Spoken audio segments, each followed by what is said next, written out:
Ah, exam revision time. You've made it through your notes to a set of scribbles which you are yet to decipher. The heading seems to read, Isotopes. Perhaps there is a foggy memory of those things somewhere in the deepest, darkest recesses of your brain. Or maybe there is absolutely nothing there at all. Either is totally fine. To save you the trouble of having to decode the rest of your handwriting, let's take a look. You will recall that the periodic table is comprised of elements, all 118, and elements are comprised of a single type of atom. That is, atoms with the same number of protons. Consider the number of protons like a ranking system. The number of protons in the nucleus of an atom corresponds to the atomic number of an element, which is effectively the number that element is on the periodic table. For instance, element atomic number 1 is hydrogen. Hydrogen has 1 proton in its nucleus. Element atomic number 2 is helium. Helium has 2 protons in its nucleus. Element atomic number 79 is gold. Gold has 79 protons in its nucleus. So on and so forth. I think you get the gist.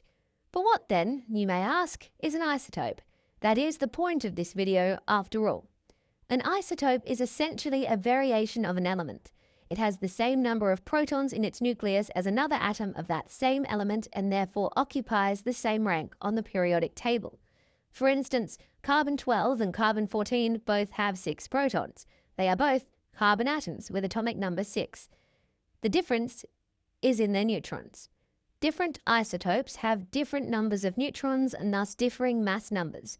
Mass number is determined by adding together the mass of protons and neutrons in the nucleus of an atom. So where carbon-12 has 6 protons and 6 neutrons, while carbon-14 has 6 protons and 8 neutrons, their mass number will be different, approximately 12 and 14 respectively, even though they occupy the same spot on the periodic table. The atomic mass of an element displayed on the periodic table is the relative atomic mass of that element. It does not show any particular isotope, but rather factors in the mass numbers of every isotope of that element and their relative abundance. Fascinating stuff. And now, you can ace that question about isotopes on your chemistry exam. At least, I so hope so. Okay, I'll apologize for that one. Best of luck.